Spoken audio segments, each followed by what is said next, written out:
অঞ্চলে প্রথম মাহফিল আজকে। কয়দিন পরের মাহফিল? 15 বছর।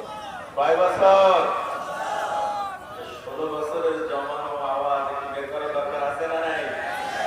কেমন আছেন সবাই? আলহামদুলিল্লাহ।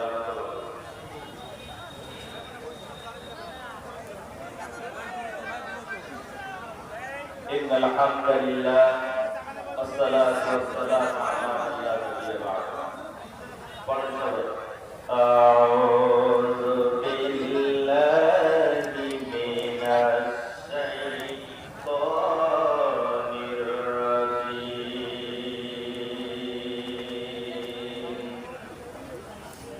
بسم الله الرحمن الرحيم.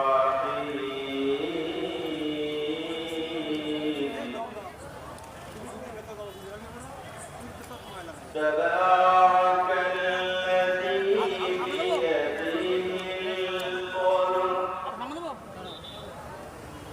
وهو على كل شيء قدير.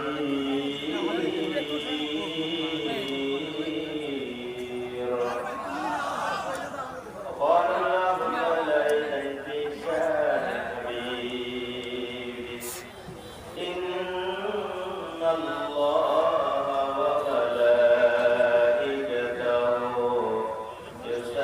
يصلون على النبي يا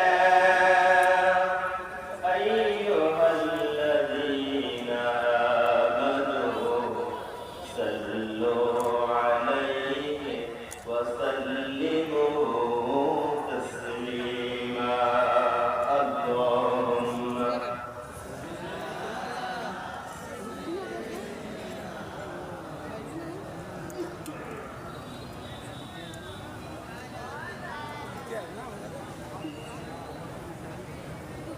আলহামদুলিল্লাহ। ডক্টর শাস্ত্রীরা সদর থানার অন্তর্গত আজরা ফুটবল মাঠে আয়োজিত মরহুম অধ্যক্ষ মৌলানা আব্দুল গফফার সাহেবের স্মৃতি স্মরণে মাহফিলে সম্মানিত সুযোগ্য সভাপতি অসংখ্য আলেম ওস্তাদ জনাব মুহাদ্দিস রবিউল বাশার, আল্লাহ তাআলা গোলামকে আমৃত্যু কোরআনের প্রচার প্রসারের জন্য কবুল করুন বলে আল্লাহুম্মা আমিন। আজকের মাহফিলের প্রধান অতিথি হিসেবে ইতিমধ্যে বক্তব্য পেশ করেছেন অসংখ্য আলেম ওস্তাদ জনাব মুহাদ্দিস আব্দুল খালিক সাহেব, আল্লাহ তাকেও কবুল করুন বলে আল্লাহুম্মা আমিন। আজকের মাহফিলের প্রধান বক্তা হিসেবে আলোচনা পেশ করবেন বাংলাদেশের এক রত্ন জামিয়া আল আজহার বিশ্ববিদ্যালয়ের কোরআনিক সায়েন্স ও তাফসীর বিভাগ থেকে অনার্স মাস্টার্স করা অন্যতম একজন জনাব মাওলানা সাদিকুর রহমান আল-আজহারী, মঞ্চ উপবিষ্টরত সম্মানিত অতিথিবৃন্দ, সম্মানিত ওলামায়ে বরশ্রদ্ধেয় মুরব্বিয়ানে কেরাম, মুসল্লিয়ানে কেরাম, কলিজার টুকরা প্রান্তীয় ছাত্র এবং যুবক ভাইয়েরা, বিভিন্ন শিক্ষা প্রতিষ্ঠানের সম্মানিত স্যারেরা, বিভিন্ন মসজিদের সম্মানিত আলেমে কেরাম, মিডিয়া কর্মী ভাইয়েরা, সবাইকে সালাম, আসসালামু আলাইকুম ওয়া রাহমাতুল্লাহ। আল্লাহ রাব্বুল আলামিনের শুকরিয়া আদায় করছি যে মহান রব্বুল আলামিন দীর্ঘ 1.5 যুগ পরে আজ এই ময়দানে খোলা মাঠে কোরআনের কথা আয়োজন করবার সুযোগ করে দিয়েছেন, সে মাহবুবের জন্য শুকরিয়া আদায় করছি, বলছি আলহামদুলিল্লাহ। আর আওয়াজ দিয়ে বলেন আলহামদুলিল্লাহ। রব্বানা লাকাল হামদ হামদান কাসীরান তাইয়্যিবান মুবারাকান ফীহি ইয়া রাব্বি লাকাল হামদু কামা ইয়ানবাগি লিজালালি ওয়াজহিক ওয়া আযীমিস সুলতান। দরুদ পাঠাচ্ছি বিশ্ব নেতা বিশ্ব নবীর প্রতি, বলছি সাল্লাল্লাহু আলাইহি ওয়াসাল্লাম। রূহের মাগফিরাত কামনা করছি আমাদের আপন প্রিয়জন যারা মেহমান করে কবুল করুন বলে আল্লাহুম্মা আমিন। শাহাদাতের সর্বোচ্চ মর্যাদা কামনা করছি সাতক্ষীরার 22 জন শহীদ সহ দ্বিতীয় স্বাধীনতায় যে হাজারো ছাত্র জনতা শাহাদাত বরণ করেছেন, আল্লাহ রাব্বুল আলামিন তাদের শাহাদাতকে কবুল করে জান্নাতের উচ্চ মাকাম দান করুন বলে আল্লাহুম্মা আমিন। সম্মানিত ভাইয়েরা, দীর্ঘদিন পরে এরকম আয়োজন সামগ্রিক কারণে বিভিন্ন দিক থেকে অনেকেই এসেছেন, কথা বলেছেন, আমাদের সময় একটু বেশি দিয়েছে, ঠিক কিনা? তো এই জন্য ভূমিকায় কথা বলার মতো কোনো সময় আমার হাতে নাই। আর ভূমিকায় কথা বলি মাঠ ঠিক করবার জন্য। তো আপনারা তো 1 ঘন্টা আগে মাঠ ঠিক করে বসে আছেন, পথের কোনো ভূমিকা ছাড়াই আলোচনা শুরু করতে চাই। রাজি? রাজি? একটু তাকবীর দিতে হবে, যেহেতু এই ময়দানে আসিনার ছোট বোনেরাও নাচানাচি করছে। কতগুলো তাকবীর ধ্বনি দিয়ে ওইগুলো একটু চাপা দেওয়া দরকার। নারায়ে তাকবীর, নারায়ে তাকবীর, আল কোরআনের আলো।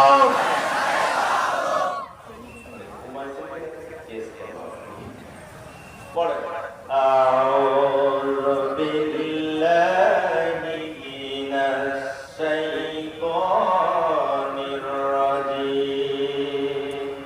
বিদায় করব শয়তানের ওয়াসওয়াসা থেকে আল্লাহ পানাতে। বিসমিল্লাহির রাহমানির রাহিম।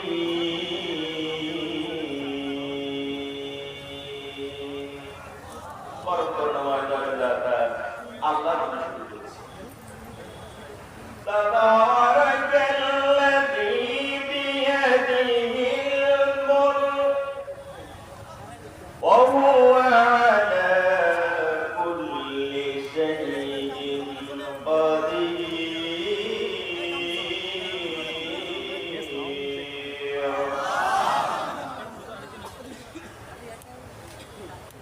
অতীব বরকতপূর্ণ সেই সত্তা, যার হাতের মুঠোয় সার্বভৌমত্ব, যার হাতের মুঠোয় রাজত্ব। বহু আড়াই সেই কদির, আর তিনি সকল বিষয়ের উপরে সর্বশক্তিমান। সুবহানাল্লাহ। তেলাওয়াত করেছি 67 নম্বর সূরা কোরআন কারীমের সূরা মুলকের প্রথম আয়াত। সুযোগ হলে পরে বলতে দেয় তিলাওয়াত করতে। রাজি আছেন তো? সময় কম, তাড়াহুড়া করে বলবো, মনোযোগ দিয়ে শুনতে হবে। রাজি আছে? কারা কারা রাজি নাই হাত তোলেন।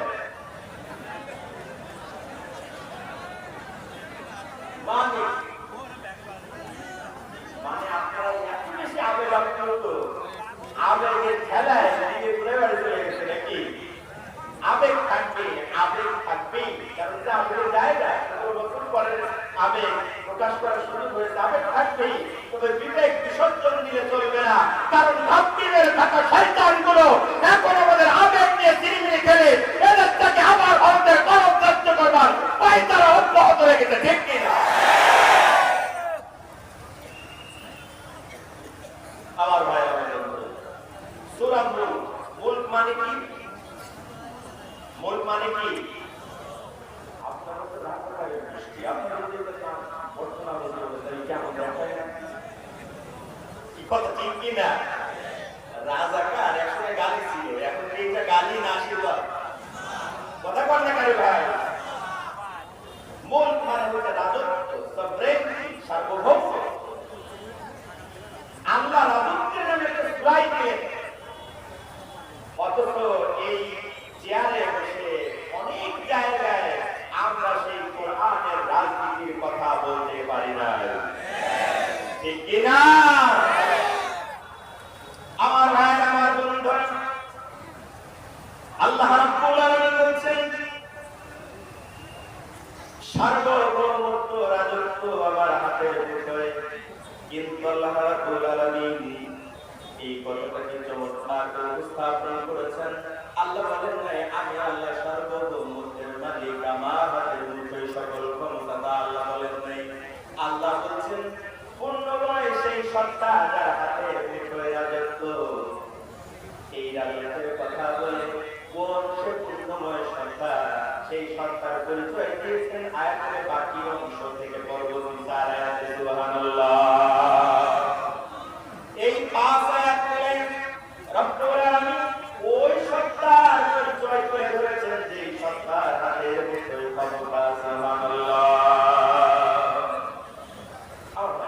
সূরা মুলকের ফজিলত, তারপরে আরো যে বিষয়গুলো বলা উচিত সেগুলো আমি বলতেছি না, কারণ আমার সময় নেই। কথা কি বুঝতেছেন? আমার ভাইয়ের, আমার বন্ধুরা, আল্লাহ রাব্বুল আলামিন বলেন পুণ্যময় সেই সত্তা, যে সত্তার হাতের উপরে রাজত্ব। তাহলে আপনি বলেন রাজত্বের মালিক কে? কে মালিক? হাত এক হাত উঠায়া আঙ্গুল একটা আকাশের দিকে তুলে বলেন রাজত্বের মালিক কে? সন্দেহ আছে কোন? সন্দেহ আছে? আল্লাহ যদি রাজত্বের মালিক না হবেন তাহলে 41 সাল আল্লাহরা কোরআন, ঠিক কিনা? কথায় কথায় 41 সাল মনে হইতো যেন ওরা হচ্ছে সারা সন্ধি আর আমরা সব গল্প বাড়ি। কথা ঠিক কিনা? আর ওই সেই 41 সাল আল্লাহরা, আল্লাহ বলেন তাবারাকাল্লাযী বিয়াদিহিল মুলক, রাজত্ব কার হাতের মুঠোয়? কার? এই দেশে আমরা বলছি রিমান্ডে নিয়ে আলেম ওলামাদেরকে উলঙ্গ করে পা উপরের দিকে কানায়া লাঠি দিয়া পিটানো হয়েছে আর বলা হয়েছে এখন বল ক্ষমতার মালিককে। ঠিক বললাম না ভুল বললাম? ঠিক বললাম না ভুল বললাম? প্রশাসনের যে কুলাঙ্গার গুলো এই কাজ করেছিলে, আজ কোথায় তারা? কেন পালিয়ে গিয়েছ? জনগণ তোমাদের চেহারা দেখতে চায়।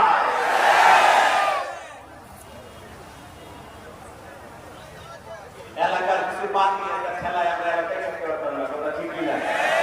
আছে না নাই? আপনাদের এলাকায় আছে?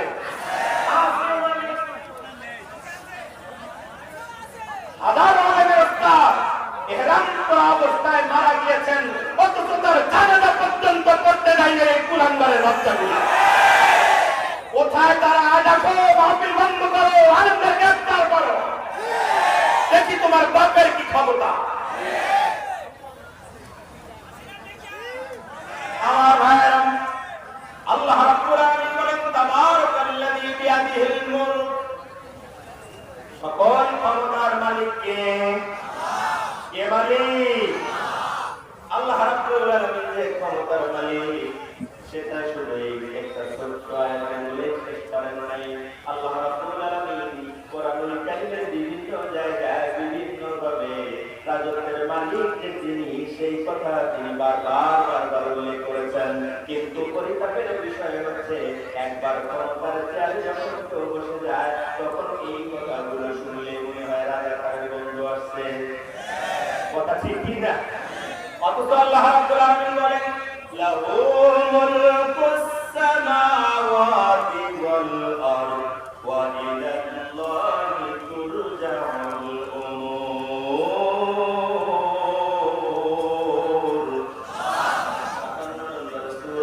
সূরা হাদীদের 5 নম্বর আয়াতে আল্লাহ বলেন, আর শোনো তোমরা, যেখানে থাকো তিনি কিন্তু তোমাদের সাথে আছেন, তোমরা যা করছো তিনি তা দেখেন। কে? কে? আসমান আর জমিনের নিরঙ্কুশ ক্ষমতার মালিক, সার্বভৌমত্বের মালিক হচ্ছেন মালিকানা হচ্ছে একমাত্র তারই হাতে।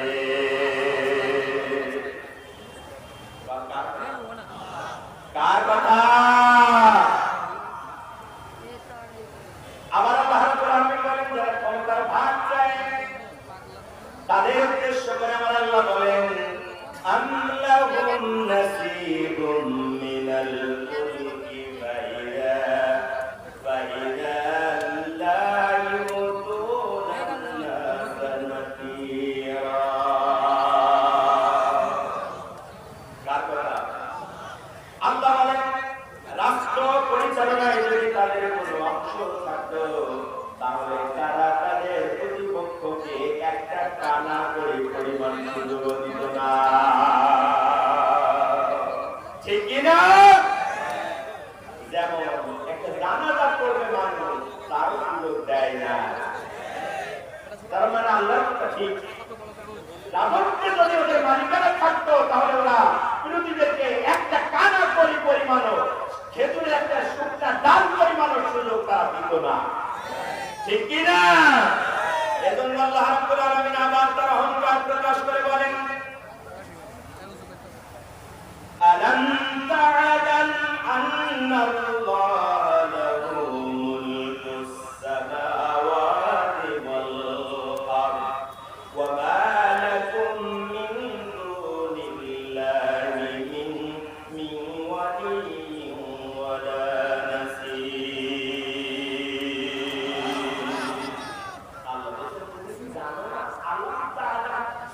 জানো না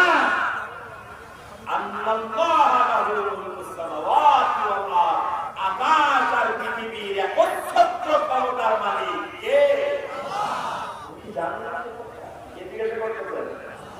আমার এখানে আরো শুনুন, আয়াতটি আপনাদেরকে বুঝাইতে পারতাম। এখানে আমার সেই আয়াতগুলো নিয়ে এসেছিল, কিন্তু যেহেতু সময়ের স্বল্পতা কয়েকটা আয়াতটি আমি আপনাদের সামনে উপস্থাপন করতে চাইতেছিলাম। সেটা হচ্ছে ক্ষমতার মালিক, রাজত্বের মালিক শুধুমাত্র একমাত্র কে? কে সার্বভৌমত্বের মালিক? কে রাজত্বের মালিক? তাদের ভোট চুরি করে যারা 41 সাল পর্যন্ত ক্ষমতায় থাকার ধান্দা করেছিলে, আজ তোমাদের ক্ষমতা কোথায়? কথা ঠিক কিনা? যারা কথায় কথায় আলোচনা বলতো, বলতো না বলতো না, বলতো কিনা বলেন? যুদ্ধ করে গালি দিত, দিত না দিত না? আজ আমরা জানতে চাই, পুলিশ লীগের সেই বিনোদী, সেই শহীদুল, সেই হারুন, সেই বিপ্লবরাজ কোথায়? ক্ষমতার মালিক কে? কে ক্ষমতার মালিক? আল্লাহর ক্ষমতা এমন, এখন বিচার করছিল আমাদের দেশে, এখন একটু বুঝে সেই কোন বিচার করে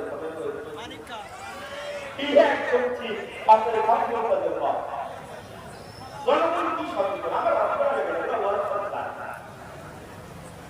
বিচার যদি মানি সবাই সবকট না থাকে, সবাই যাবতীয় দিচ্ছে। আপনি কি পাওয়া কোরআনের পাখিকে ফাঁসির রায় ঘোষণা করেছিল এই মানে, কথা ঠিক কিনা?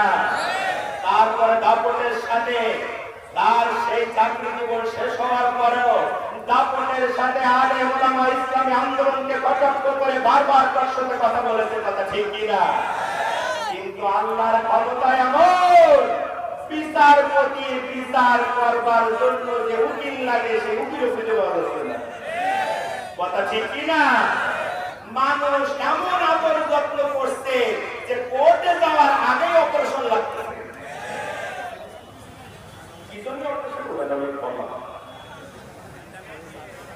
কথা ঠিক কিনা?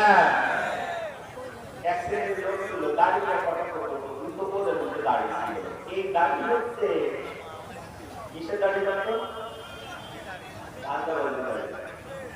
কি দাড়ি? আল্লাহ সুন্নাত। এই সুন্নাত রেখে সাদা জামা, সাদা পায়জামা পয়রা ভাব ধরত যে এই দেশের একমাত্র দরজা সবাই হচ্ছে পুলিশ, কথা ঠিক কিনা? এই দরবার বাবার খবর নিয়ে দেখা গেল যে বন্ধুর বউরে জোর করে বিয়ে করে বন্ধু যেখানে বাড়াইছে।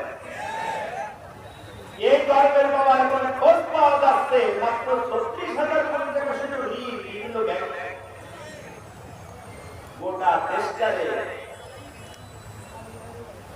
সিবায়া খায়া ধ্বংস করে ফেলেছে, কথা ঠিক কিনা?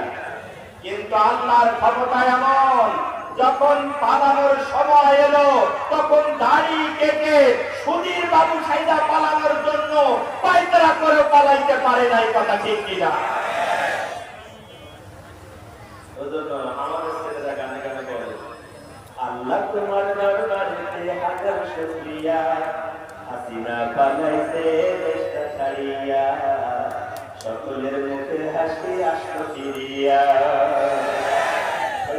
পালাইছে দেশটা ছাড়িয়া, সকলের মুখে হাসি আসলো ফিরিয়া। কোথায় আওয়ামী লীগ, কোথায় কাদের কাকা, কোথায় আওয়ামী লীগ, কোথায় কাদের কাকা, কোথায় গেল ওই জালিমের ধর্ম ধর্ম কথা? খেলা হবে, খেলা হবে, খেলা হবে, খেলা হবে, খেলা হবে বলে কাকা গেল পালাইয়া, হাসিনা পালাইছে দেশটা ছাড়িয়া, সকলের মুখের হাসি আসলো ফিরিয়া, বেড়াতার পালাইছে দেশটা ছাড়িয়া, সকলের মুখের হাসি আসলো ফিরিয়া, ঠিক কিনা?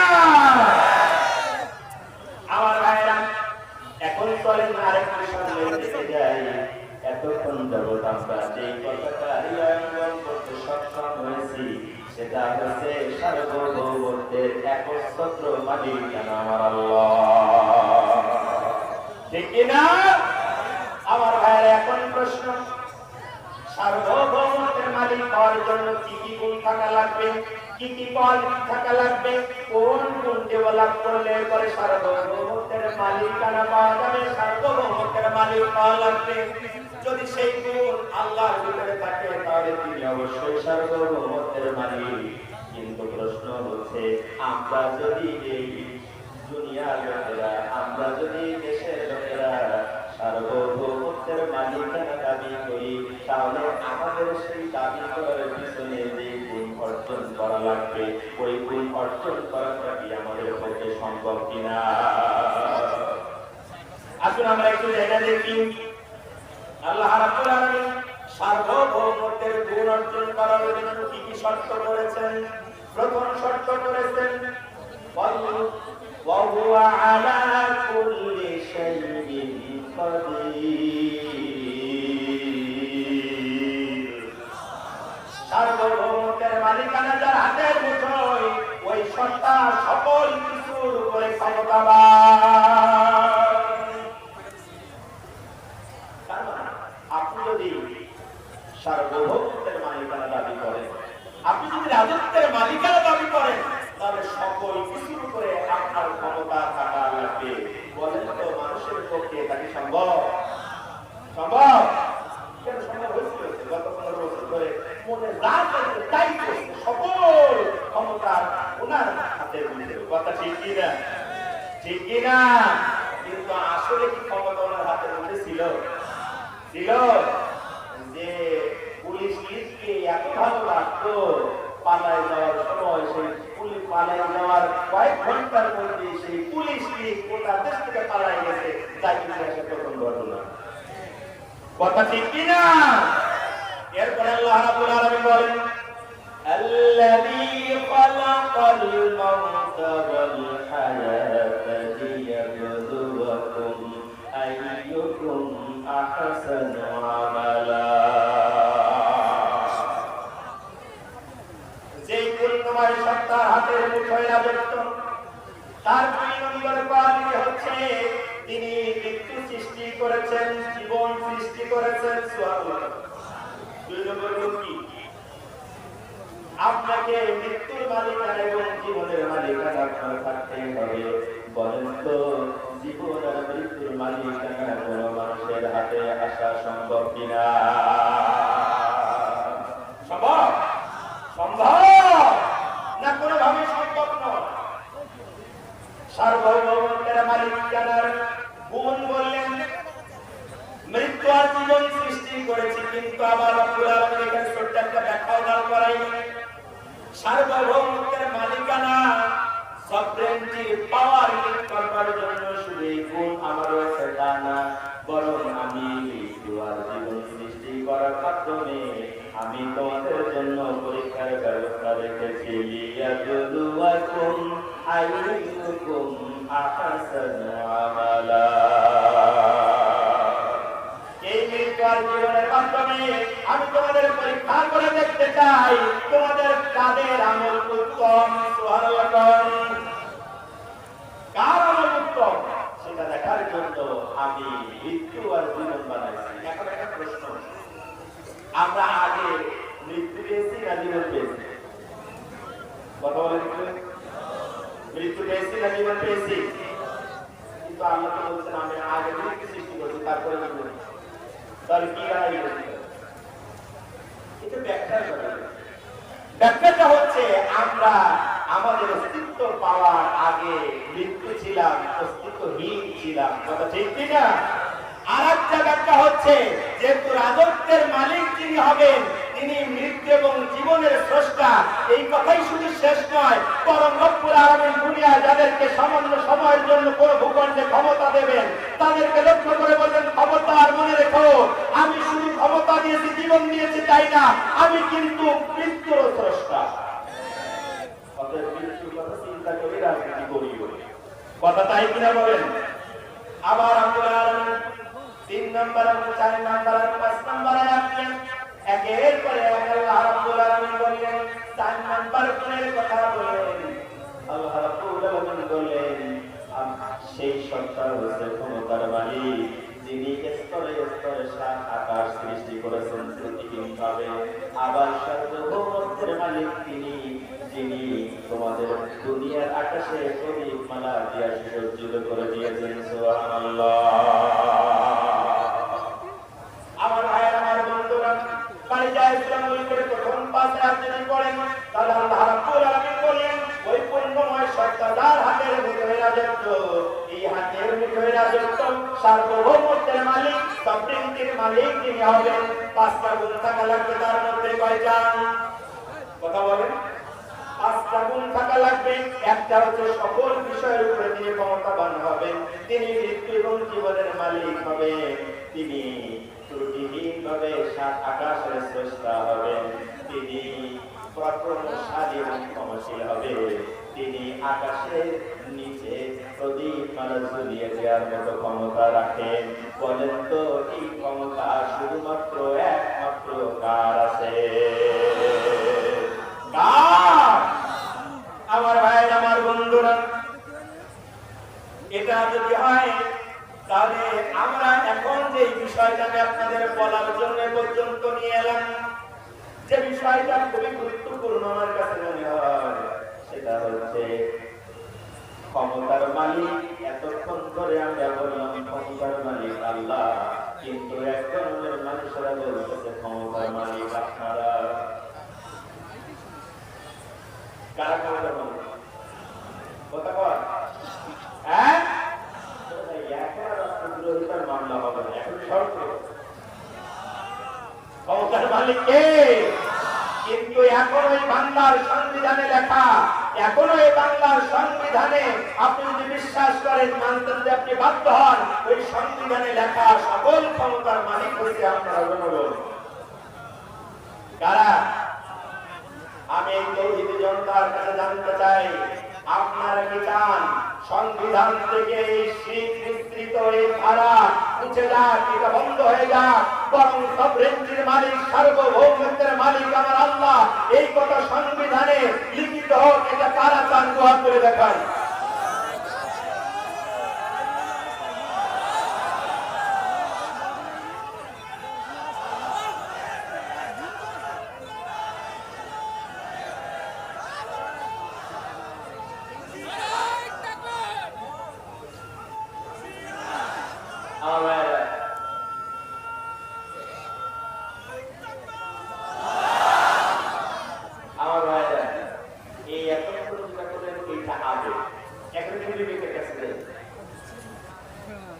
এতক্ষণ যেটা করলেন এটার নাম কি? এটার নাম আবেগ। আমরা সংবিধান থেকেই ধারা মুছে যাক, সংবিধানে আল্লাহ সকল ক্ষমতার মালিক, এটা লিখিত হোক। এটা এতক্ষণ বললাম, এটা আবেগ, কিন্তু এর সাথে বিবেক করতে হবে, ঠিক কিনা? যদি সংবিধান থেকে এই কথা যদি মুছে দিতে হয়, তাহলে অবশ্যই আগামী সংসদে আলেমদের প্রতিনিধিত্ব থাকা লাগবে। আগামী সংসদ হতে হবে যারা কোরআনে বিশ্বাস করে, ওই কোরআনের আমাদের সংসদ হতে হবে আগামী সংসদ। ঠিক আছে মুসলমান? তাহলে এবার যদি সুযোগ আসে, যদি সংসদে আলেমদের প্রতিনিধিত্বের জন্য আপনাদের সামনে আলেমরা হাজির হয়, তাহলে কি করা লাগবে? কি করা লাগবে? কি করা লাগবে? আমি কিন্তু বলিনি, আপনি কিন্তু বলেছেন। এই কথা বলে আবার কালকে দায়িত্ব পানি আর মসজিদের বারান্দায় ফতোয়াবাজি করেন না, হুজুরা আগে তাও একটু ওয়াজ করতো, এখন আর ওয়াজ করে না, এখন শুধু একটি রাজনীতি করে। এইরা মুক্তি মহাদ্দেশ কালকে পাবেন না? পাবেন না? পাবেন কিনা? যদি পান্তের বলেন সংসদে এইটা হাতে থেকে খাও, ও বলবে না। যদি বলেন না, তাহলে সাইজ করবে। যদি নাই চাই, তাহলে এই কথা বললি কেন? কথা ঠিক কিনা?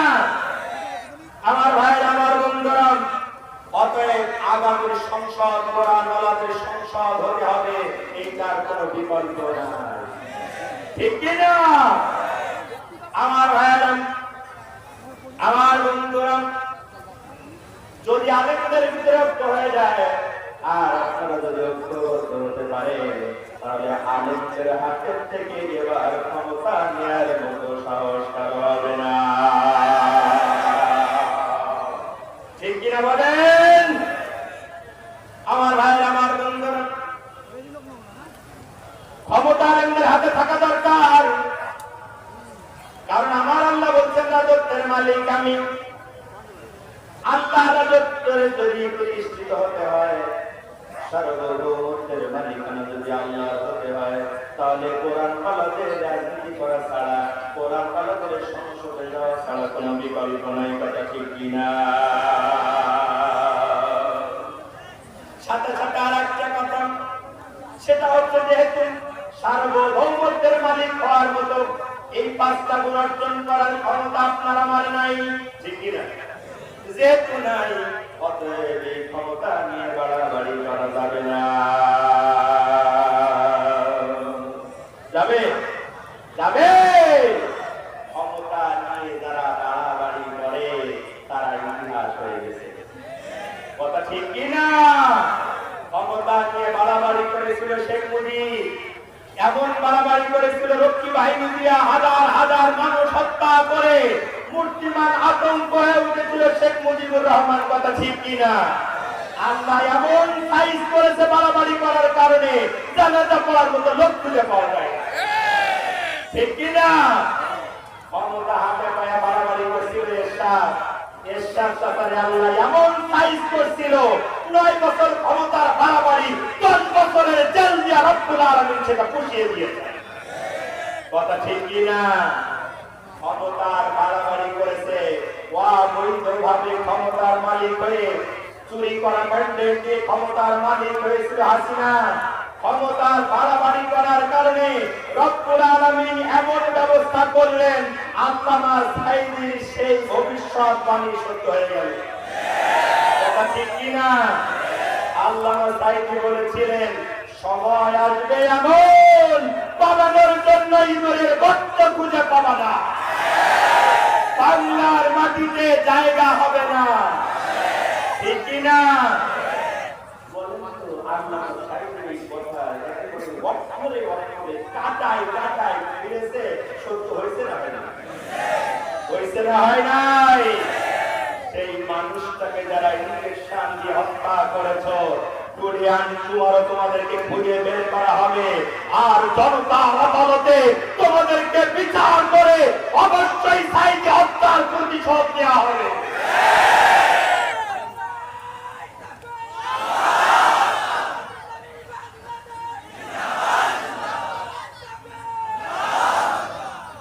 আমার ভাইয়েরা, আমার বন্ধুরা, ক্ষমতা নিয়ে বাড়াবাড়ি করলে আল্লাহ সাইজ করে। ঠিক কিনা?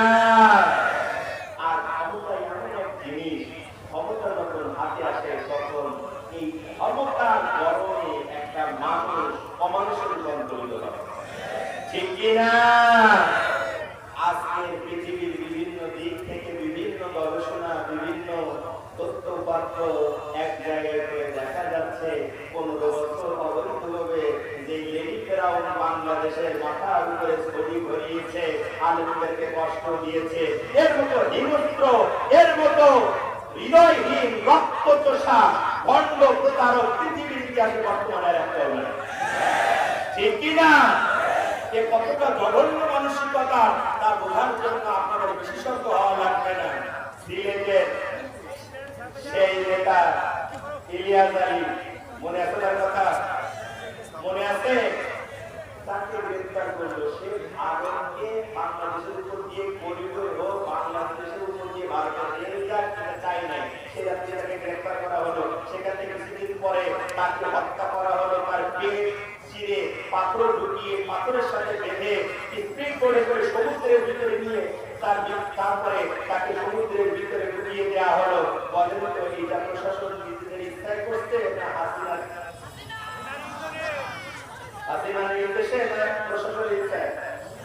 অথচ সেই ইলিয়াস আলীর সন্তানেরা ছোট্ট ছোট্ট বাচ্চাগুলা যখন বহু কষ্ট করে এই লেডি ফেরাউনের কাছে যখন বাবার সন্তান চাওয়ার জন্য আসলো, তখন এই লেডি ফেরাউন এতটা বিকৃত মানসিকতা, এই বাচ্চাগুলোকে গায়ে ধরে মাথায় হাত তুলিয়ে দিয়ে আদর করেছে আর বলেছে তোমাদের বাবার খোঁজ দেওয়া হবে, অথচ সেই তার বাবাকে হত্যা করেছে, অথচ ওদের সামনে চোখের পানি ফেলে কেঁদেছে।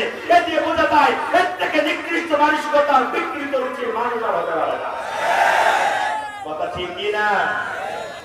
শত শত মানুষকে গুলি করে হত্যা করা হয়, যখন তার আপনজনের রাহাজারি করে তখন উনি বলেন আপনজন হারানোর ব্যথা যে কি তা আমি বুঝি। কথা ঠিক কিনা?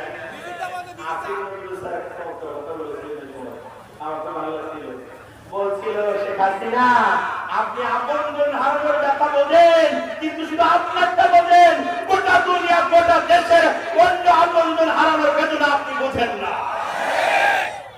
কথা ঠিক কিনা? ক্ষমতা এমন এক জিনিস, এই ক্ষমতা যখন একবার কেউ পেয়ে যায় তখন এমন অমানুষ হয়ে যায়, রক্ত চুষতে চুষতে রক্ত খেতে খেতে এমন ডাইনিতে রূপান্তরিত হয় যে মেজর বজলুর রশিদের বুকের উপরে পা দিয়া ফাঁসি হওয়ার আগে তাকে তরবারি দিয়ে জবাই করে হত্যা করেছে এই নরপশু আছে।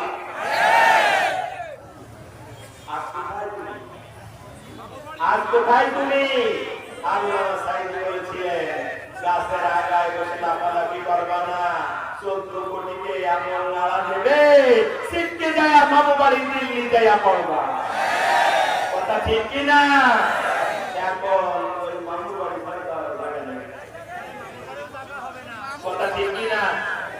মামু বাড়ি জায়গা আছে, গোটা দুনিয়ায় হাত পাতে আমরা একটু ভিক্ষা থাকার জায়গা লাগে, দিলাম তোরা করে বলে। কথা ঠিক কিনা? ক্ষমতার মালিক কে? কে মালিক? এখন অবস্থায় এমন হয়েছে যে এখন ইন্ডিয়াও ভাবতে হবে কদিন পরে তাকে ফিরিয়ে দিতে, ঠিক কিনা? আমার ভাইয়ের, আমার বন্ধুরা, একটু খেয়াল করেন, একটু বোঝার চেষ্টা করেন। আমরা কিছু দাবি পেশ করতে চাই। আমাদের যারা পরবর্তীকালীন সরকারের যারা নেতৃত্ব দিচ্ছেন তাদের কাছে আমরা দাবি করতে চাই, গত 16 বছর ধরে যত অত্যাচার, নিপীড়ন, জুলুম, খুন আর গুম করা হয়েছে, বিশেষ করে অবশ্যই এই গুম, খুন আর অত্যাচারের বিচার করা লাগবে, ঠিক কিনা? রাজি আছেন আপনারা? রাজি আছেন? আরেকটা দাবি করতে চাই, পুলিশ, র্যাব, ডিজিএফআই যে কুলাঙ্গার গুলো মানুষদেরকে, শত শত মানুষদেরকে আয়না ঘরে অত্যাচার করেছে, আলেম ওলামাদেরকে ধরে গিয়ে জেলখানায় ভরেছে, কোন মামলা ছাড়াই অ্যারেস্ট করে অসংখ্য মামলা দিয়ে বছরের পরে বছর তারা গ্রেফতার করে রেখেছে। বর্তমান সরকারের কাছে আমরা দাবি করতে চাই, প্রশাসনের সকল স্তর থেকে এই আওয়ামী দালালগুলোকে খুঁজে বের করে আইনের কাঠগড়ায় দাঁড় করে দৃষ্টান্তমূলক শাস্তির ব্যবস্থা করা। রাজি আছে মুসলমান? রাজি আছে মুসলমান? আরেকটা কথা বলতে চাই, বলবো আমরা আজকে প্রথম দিন সব কথা বলতেছি না, তবে মনে রেখো সাতক্ষীরার অত্যাচারের ইতিহাস কিন্তু আমরা ভুলে যাই না, ঠিক কিনা? এ তো সেই সাতক্ষীরা, যেই সাতক্ষীরায় আলেমদেরকে ধরে নিয়ে পুলিশ নিজে ইয়াবা আর গাঁজা আলেমদের পকেটে দিয়ে তাদেরকে মদের ব্যবসায়ী, গাঁজা ব্যবসায়ী, ইয়াবার ব্যবসায়ী হিসেবে মামলা দিয়া তাদেরকে অপমান করেছিল। আজকে সেই পুলিশের লোকগুলো কই? তোমাদেরকে জনগণ দেখতে চায়, ঠিক কিনা? আমরা কিন্তু ভুলে যাই নাই যে এই সেই সাতক্ষীরা যেখানে বুলডোজার দিয়ে আমাদের নেতাদের বাড়িগুলো ভেঙে গুড়িয়ে দিয়েছিলেন, ঠিক কিনা? এটা হচ্ছে সেই ময়দান যেখানে মাওলানা আব্দুল গফফারের জানাজা তোমরা পড়তে দাও নাই। বাকি নেতারা সাবধান হয়ে যাও, সময় খুব বেশি দিন তোমাদের নাই। মনে করো না যে আমরা সব ভুলে গিয়েছি। এর প্রত্যেকটা অপরাধের পাই টু পাই হিসাব গলায় পা দিয়ে আদায় করা হবে। হবেই হবে। আমার ভাইয়েরা, আমার বন্ধুরা, আমি আলোচনা শেষের দিকে নিয়ে যেতে চাই, শেষ করতে চাই আলোচনা। আমার বিস্তারিত সময় প্রায় শেষের পথে। এখন যেটুকু আলোচনা করেছি এই আলোচনাটুকুনের মৌলিক গুরুত্বপূর্ণ কথাটুকুন এখন আপনাদের মেমোরিতে দিতে চাই। একটা প্রশ্ন এখন আপনাদের মনের ভিতরে বলবেন, একটু আগে আপনি বললেন সকল ক্ষমতার মালিক আমার আল্লাহ, রাজত্বের সার্বভৌমত্বের মালিক আমার আল্লাহ। আবার বললেন সংসদে কোরআন আমাদের প্রতিনিধিত্ব থাকা দরকার, সংসদে আবার আলিমদের হাতে আসা দরকার, কোরআন ওয়ালাদের হাতে আসা দরকার। তাহলে একই স্টেজে বসে ডাবল স্ট্যান্ডার্ড কেন উপস্থাপন করলেন? একদিকে বলছেন সকল ক্ষমতার মালিক আল্লাহ, আর একদিকে বলতেছেন আপনাদের আলিমদেরকে ক্ষমতায় বসাতে হবে, কোরআন ওয়ালাদের ক্ষমতায় বসাতে হবে। বিষয়টা কি? ঠিক কিনা? ঠিক কিনা?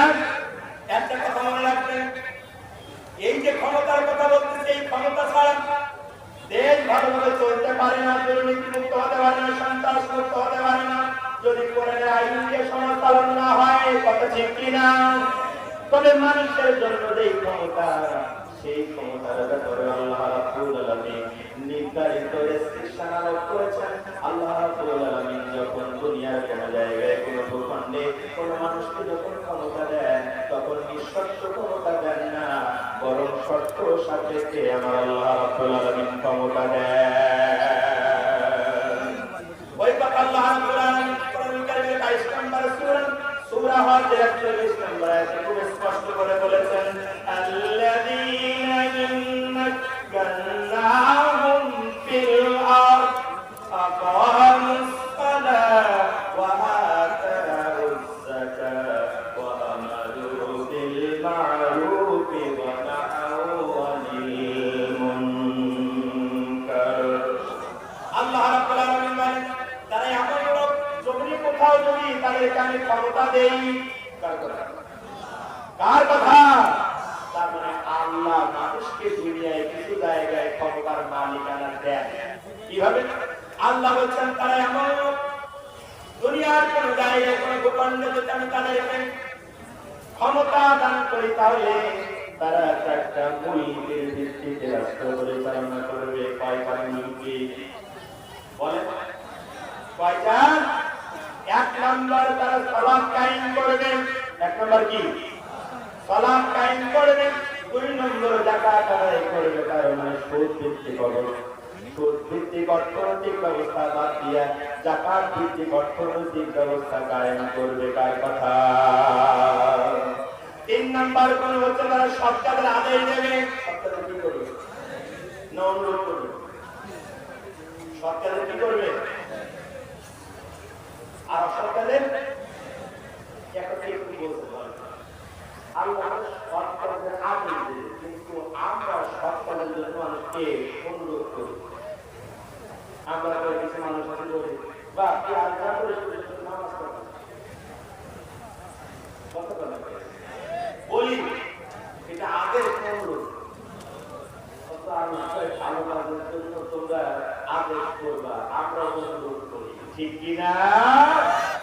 খারাপ কাজের নিষেধ করতে আল্লাহ পায়, অথচ খারাপ কাজ যখন কেউ করে হাতে ধরে পায় অনুরোধ করে ঢোকা, এই জায়গায় কত মারপিট করছি, এখন তোরা রাস্তা করিস না, খারাপ টাকা দেয়, এদিকে মোদি, ওদিকে কংগ্রেস্তান, এই কাজটা করিস না। কথা ঠিক কিনা? আমার ভাইরা যতক্ষণ পর্যন্ত রাষ্ট্রীয় ক্ষমতার মালিক কিনা হবেন, ততক্ষণ পর্যন্ত আল্লাহ যা বলেছেন তা উল্টা করা লাগবে। কিন্তু যদি রাষ্ট্র ক্ষমতার মালিকানা পেয়ে যান, তখন সরকারের আদেশ করার ক্ষমতা হবে কি হবে না? তখন বলা লাগবে এসপিডিসি, এনএসআই, ডিজিএফআই, সেনাবাহিনী আর মন্ত্রী মিনিস্টার এখানে যা আসো, খবরদার আযান যদি একবার হয়ে যায়, মসজিদ ছাড়া যদি বাইরে দেখি, তাহলে কিন্তু সাধারণ জনগণের জন্য পারি হয় চলে, তোমার কিন্তু সামনে তুলে দেওয়া হবে। কথা ঠিক কিনা? এই আইন করা লাগবে, আর এই আইন করার জন্য ক্ষমতা লাগবে। আর আমার আল্লাহ বলে ক্ষমতা পাইলেই তার কাছে হবে। এখন আমার ভাই আমার বন্ধুরা এটার ব্যাখ্যা দেখলাম না।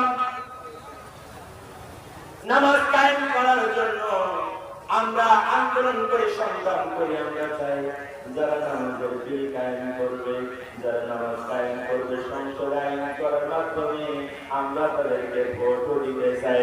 কিন্তু অত্যন্ত ভালো লাগার কি খারাপ লাগার বিষয় চিন্তা করে বলেন, আমরা নিজেরা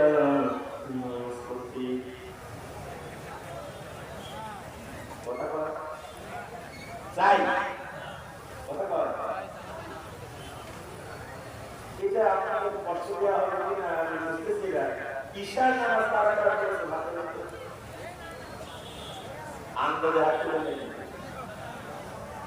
এখন আসলে তাকাবেন না, আসলে তাকাবেন না সে, কারণ আশেপাশে যে ভাইগুলো হাত তুলতে পারে নাই তাদের জন্য কথা হচ্ছে, যদি একামতের দিন চান, যদি ইসলামী রাষ্ট্র চান, তাহলে অবশ্যই আপনাকে আগে ইসলাম মানতে হবে, ঠিক কিনা? আপনি নামাজ পড়বেন না, আপনি থাকবেন গাঁজা নিয়ে, আপনি থাকবেন ইয়াবা নিয়ে, আপনি থাকবেন তাস নিয়ে, ক্যারমবোর্ড নিয়ে, আপনি থাকবেন আকাম আর কুকাম নিয়ে, পরকিয়া নিয়ে, আর আপনি দাবি করবেন ইসলামী রাষ্ট্র কায়েম হয়ে যাক। তাহলে এই ইসলামী রাষ্ট্র কায়েম হয়ে গেলে তো আপনার পিঠে চামড়া তুলে দেবে। কথা ঠিক কিনা? আবার যদি ইসলামী রাষ্ট্র কায়েম হয়ে যায় তাহলে তারা সুদ বন্ধ করে দিয়ে জাকাত বৃদ্ধি করতে ব্যবস্থা কায়েম করবে। তাহলে সালমান রহমানের মতো ৩৬,০০০ কোটি টাকা ঋণ নিয়েছেন বিভিন্ন ব্যাংক থেকে, কয় হাজার কোটি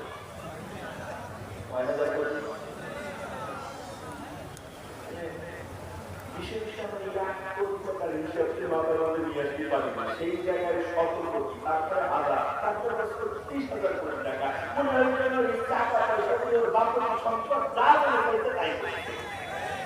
কথা ঠিক কিনা? এখন ডিমান্ডে করে কাণ্ড কেন? জনগণের ওই টাকা হিসাব দেওয়া লাগবে, ঠিক কিনা? আমার ভাইয়ের, আমার বন্ধুরা, সৎ কাজের আদেশ দেওয়া লাগবে। সৎ কাজের কি করা লাগবে? সৎ কাজের কি করা লাগবে? সৎ কাজের আদেশ দেওয়া লাগবে। এখন সৎ কাজ কোনগুলা? সৎ কাজ হচ্ছে খবরদার যদি দেখে যে মানুষদেরকে সালাম দেয়, যদি দেখে যে আযান বলে মসজিদে যায়, যদি দেখে যে সিনিয়রদের সামনে বেয়াদবি করে না, তাহলে বুঝবাও তো জামাত শিবির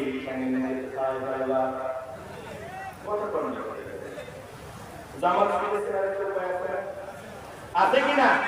যদি দেখে যে একটা সালাম পালন করে, যদি দেখে যে ওই বড়দের সম্মান করে, যদি দেখে যে কোরআন তেলাওয়াত করে, যদি দেখে যে ওই মসজিদে যায় নামাজের জন্য, তাহলে আপনার বড়দের শিবিরের কারণে ৪-৫ ঘন্টা ধরে পিটাও, পিটাই মেরে ফেলে, তোমাদের কোনো বিচার হবে না। কথা ঠিক কিনা? কথা বলেন না কেন? তার মানে হচ্ছে এটা আজ প্রতিষ্ঠিত সত্য, এই বাংলাদেশে যারা ভালো কাজ করে, যারা জনগণের জন্য কাজ করে, যারা জনগণের পাশে নিয়ে দাঁড়ায়, যারা বড়দের সম্মান করে, যারা নামাজ পড়ে, যারা রোজা রাখে, যারা কোরআন তেলাওয়াত করে, ওরা জামাত শিবিরের লোক। ওদের দিকে যেহেতু তোমরা ভালোবাসো, সেজন্য আগামীর সংসদ হবে কোরআন আলোদের সংসদ। আমার ভাইয়ের, আমার বন্ধুরা, গত ১৫ বছর ধরে আমরা দেখেছি সৎ কাজের আদেশ দেওয়া হয় নাই, বরং অসৎ কাজের আদেশ দেওয়া হয়েছে, আর সৎ কাজে বাধা দেওয়া হয়েছে, ঠিক কিনা? অসৎ কাজে দেওয়া হয়েছে। জামাতের লোকেরা, ইসলামী আন্দোলনের লোকেরা ওই ভাবনার ফুটবল মাঠে ওরা ঈদের জামাত পরে ওরা ওই জায়গায় তাফসীরুল কোরআন মাহফিল করে। তোরা কি করি দল করার তোদের দরকার কি?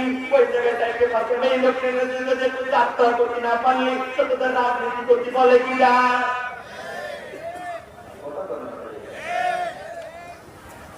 এই অন্যায়কে নির্দেশ দেওয়া হয়েছে, আর যারা ভালো কাজ করেছে তাদেরকে বলা হয়েছে খবরদার যেন ভোট কেন্দ্রের আশেপাশে তো দূরে থাক, ভোটের দিন রাত্রি যেন একটা বাড়িতে না থাকে, ঠিক কিনা? ঠিক কিনা? যারা এই আকাম করেছে রাস্তার কথা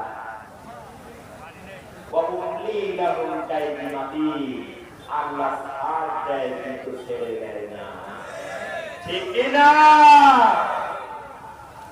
আমার ভাইয়ের, আমার বন্ধুরা, শেষ কথা যেটা বলতে চাই, আসলে সমস্যা হচ্ছে আলহামদুলিল্লাহ সারা দেশে অধিকাংশ জায়গায় আল্লাহ বক্তা হিসেবে আমাকে কথা বলার সুযোগ দিয়েছে বলি, কিন্তু দু এক জায়গায় দ্বিতীয় বক্তা হওয়ার আগে কিছু ভালোবাসার খাতিরে চাকরি করে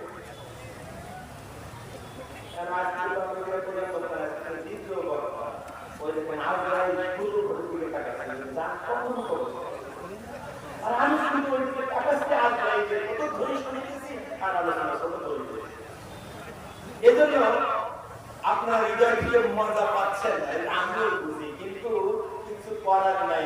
অনেকদিন পরে এক জায়গায় হতে দিয়েছি কথা, ঠিক না? কথা অবশ্যই হবে সামনে আরে। আমার ভাই, আমার বন্ধুরা, এই আলোচনাটা কমপক্ষে 2 ঘন্টা সময় দিয়ে করেন, হৃদয় থেকে কোরআন দিয়ে হাদিস দিয়ে আপনাদের একটা মেসেজ আপনাদের মেমোরিতে ডাউনলোড করা যায়, কিন্তু সময় এত কম। ইতস্তত বিক্ষিপ্ত কথাবার্তা গুলা কোন রকম যদি আপনারা নিজেরা দিয়ে না তাহলে আমার এই সময়টা মারা যাবে।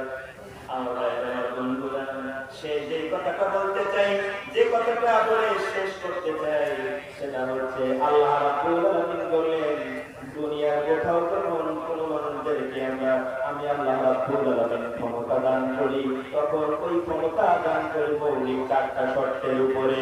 1 নাম্বার শর্ত, ক্ষমতায় যাওয়ার সাথে সাথে সালাত কায়েম করবে। 2 নাম্বার, সুদ ভিত্তিক অর্থনৈতিক ব্যবস্থা বন্ধ করে দিয়ে যাকাত ভিত্তিক অর্থনৈতিক ব্যবস্থা গড়ে তুলবে। 3 নম্বরে সৎ কাজের আদেশ দেবে। 4 নম্বরে অসৎ কাজের নিষেধ করবে।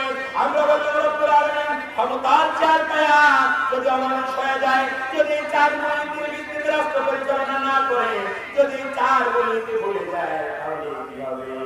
আল্লাহ রাব্বুল আলামিন তার জবাব দিয়েছেন কোরআনুল কারীমের ভিতরে। কোরআনুল কারীমের 3 নম্বর সূরা আল ইমরানের 26 নম্বর আয়াতে আল্লাহ রাব্বুল আলামিন বলেন, কুলিল্লাহুম্মা মালিকাল মুলক তু'তিল মুলকা মান তাশা'উ ওয়া তানজি'ুল মুলকা মিম্মান তাশা'উ ওয়া তু'ইজ্জু মান তাশা'উ ওয়া তুযিল্লু মান তাশা'উ বিয়াদিকাল খায়র ইন্নাকা আলা কুল্লি শাইইন কাদির।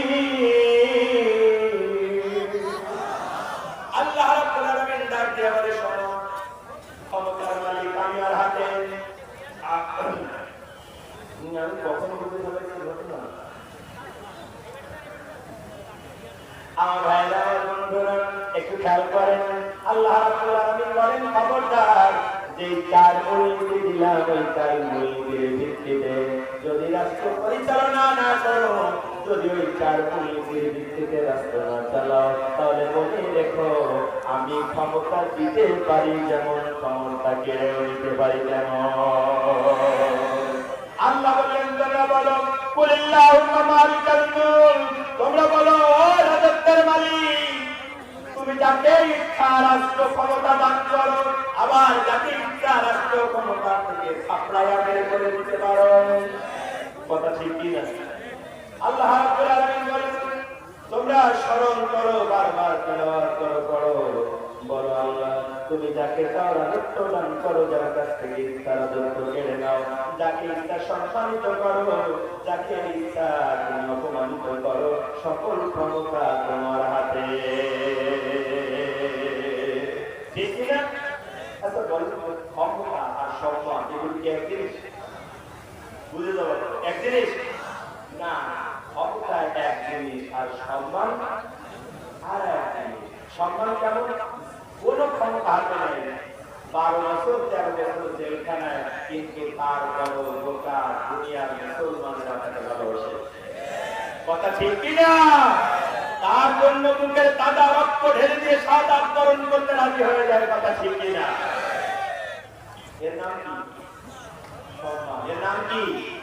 বলেন তো, আল্লাহর বাইরে সম্মান কি কমেছে না বেড়েছে? বেঁচে আছে না মরে গেছে? আমাদের আত্মীয় আপনজন বলে যে ভালোবাসি না বাসি না, এর নাম সম্মান। এর নাম কি? আর ক্ষমতা হচ্ছে ওই জিনিস যেই ক্ষমতা চলে গিয়ে পরে স্বরাষ্ট্রমন্ত্রীরও পাল্লা থাকতে হবে, ঠিক কিনা? ক্ষমতা হচ্ছে ওই জিনিস একবার যদি হাতের মুঠো থেকে বের হয়ে যায় তাহলে আপনজনদের বলার টাইম পাওয়া যায় না, তার ভিতরে পালিয়ে যাওয়া লাগে, ঠিক কিনা বলেন?